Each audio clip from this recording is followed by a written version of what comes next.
Hello, this is Chuck Solomon, and welcome to the Candidate Experience Podcast, where we focus on the job candidate journey from apply to onboard and the space in between. Let's get started.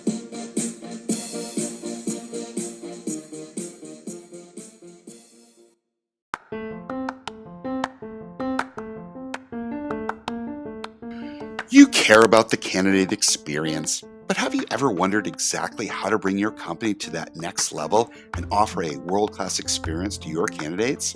It's not easy. Fortunately, Candidate.fyi can help. Their solution guides candidates through your hiring journey, enhancing transparency and communication at every touch point. You'll also gain valuable insights on what's working and what's not with your hiring process. Best of all, it integrates directly with your ATS. Head on over to Candidate.fyi and see how to transform your company's candidate experience today.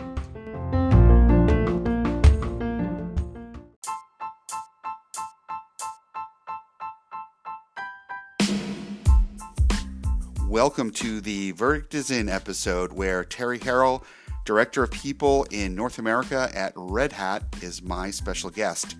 Listen to the insights that she shares on how to enhance the candidate experience and candidate journey and improve your company's employer brand.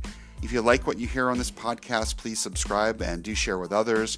Want to comment, discuss, provide feedback, you can do so by sending me a note via LinkedIn or via the contact form on our website, which is www.thecx.xyz.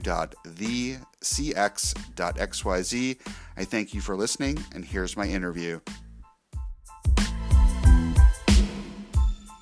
Hey, Teri, how are you today? I'm well, thank you. How are you doing? I'm doing well, hot as can be. I think probably most everyone has heard of Red Hat before, but could you give, in the off chance that someone hasn't heard of your company, can you just give us a little bit about Red Hat and what it does and what you do for them? Yeah, so Red Hat is the world's leading open organization. We were recently acquired by IBM, and we are striving to be the number one hybrid cloud provider on the planet.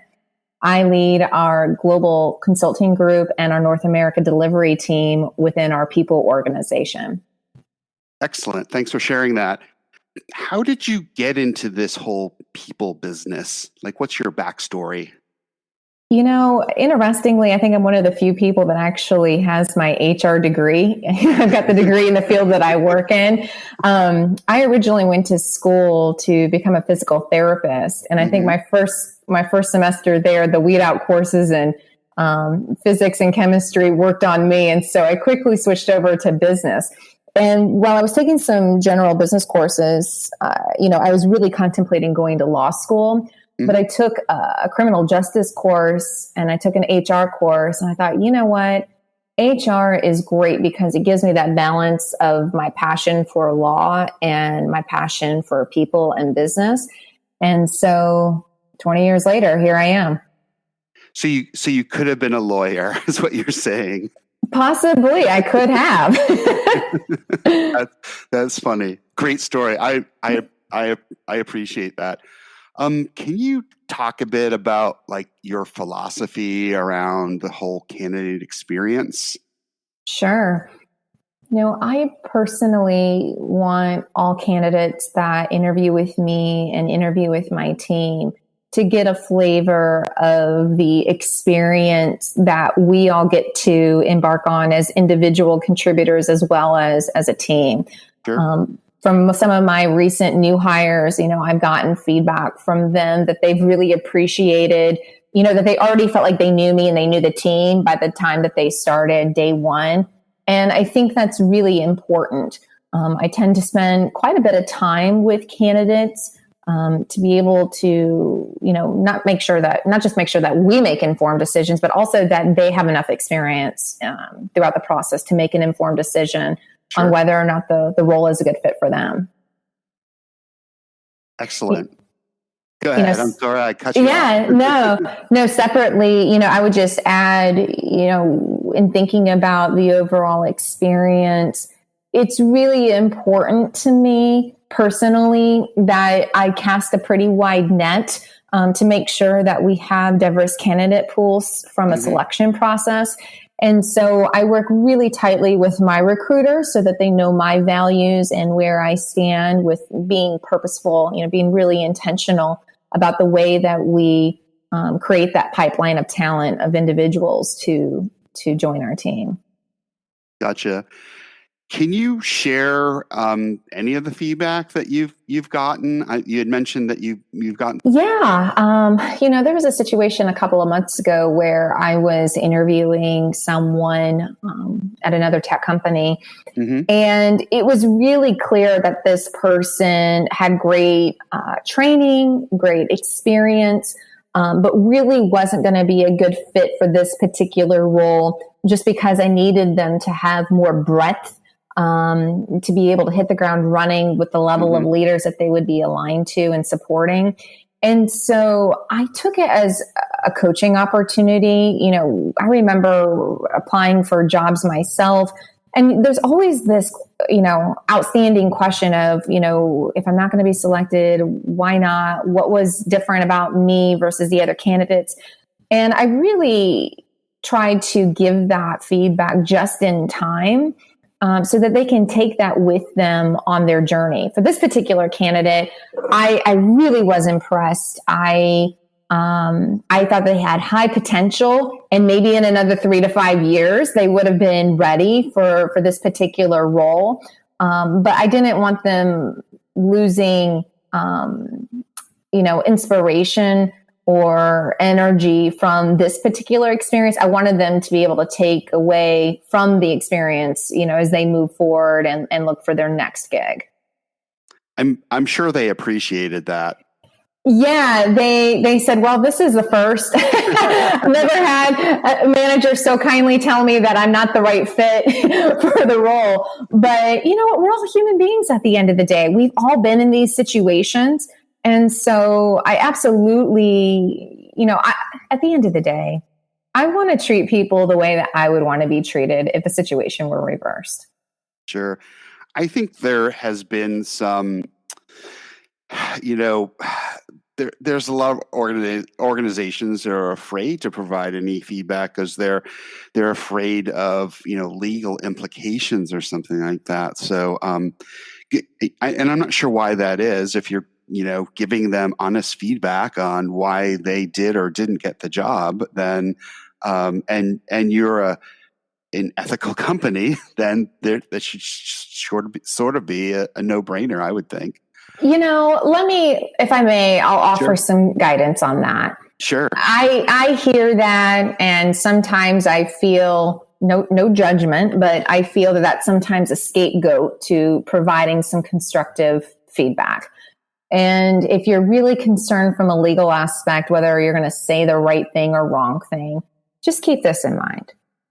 You have a job description and you have a resume and a candidate, and there are going to be matches and there are going to be gaps. Regardless, even if you're looking at the profile of the best candidate.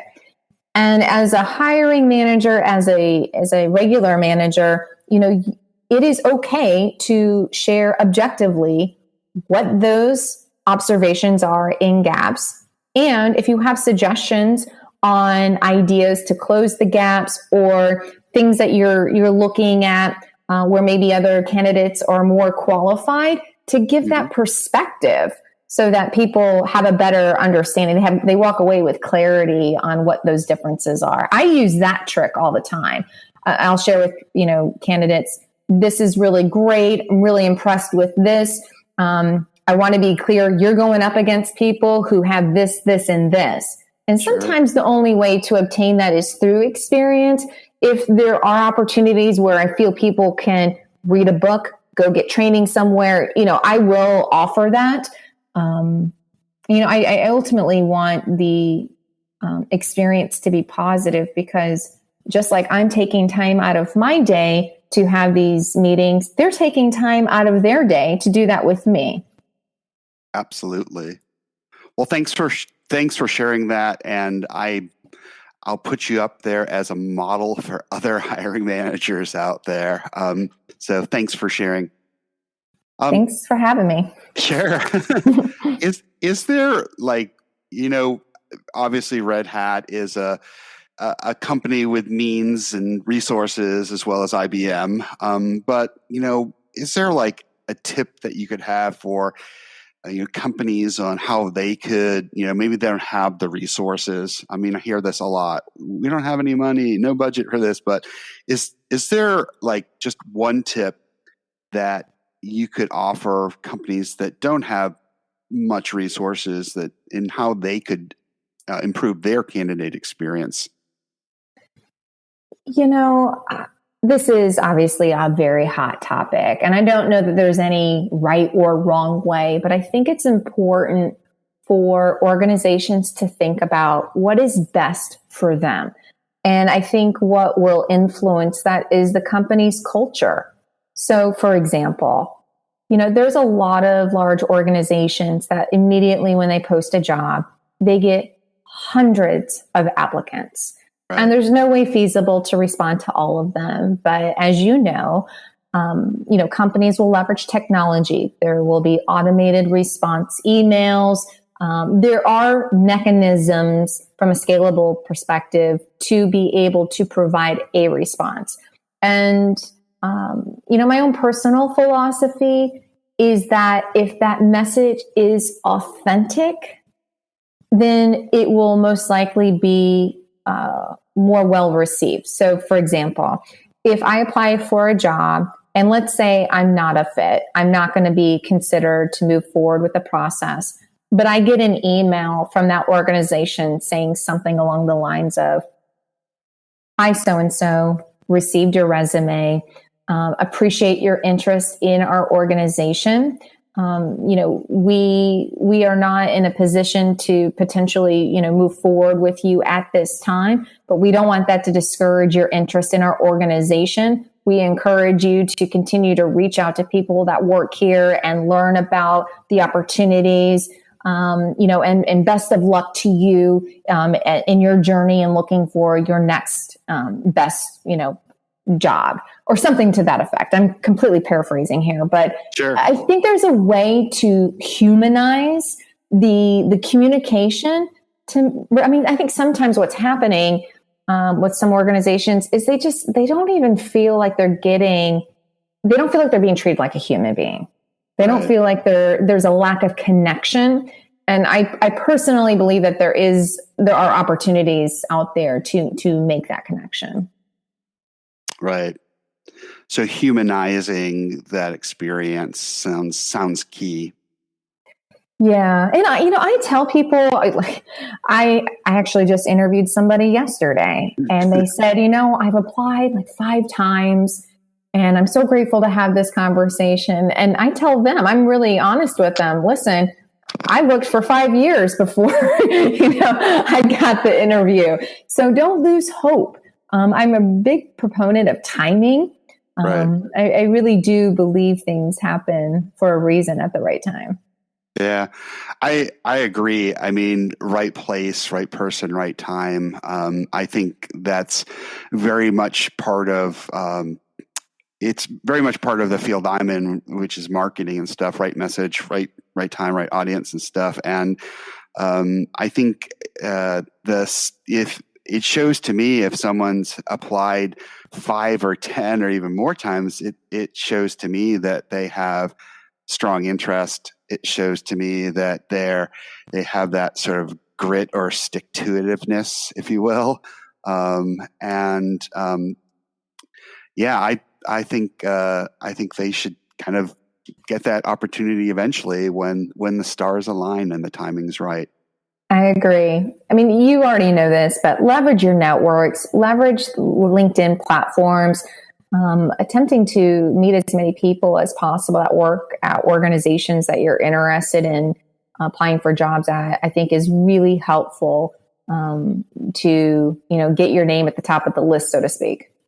Yeah, I just had a conversation with someone earlier today, and he just got laid off like last week. He's a sales manager in tech sales, and he only had I think a year or two of experience in tech sales, software sales. But he got an opportunity to work for that company because he knew the company and he knew people and had an entree into that company. Because he probably wouldn't have, because he said, I worked in sales in another industry, in the construction industry. And I said, well, how are you going about like searching for your new job? And he said, same way I went and searched for this current job is I'm going to my network. I'm talking to a lot of people.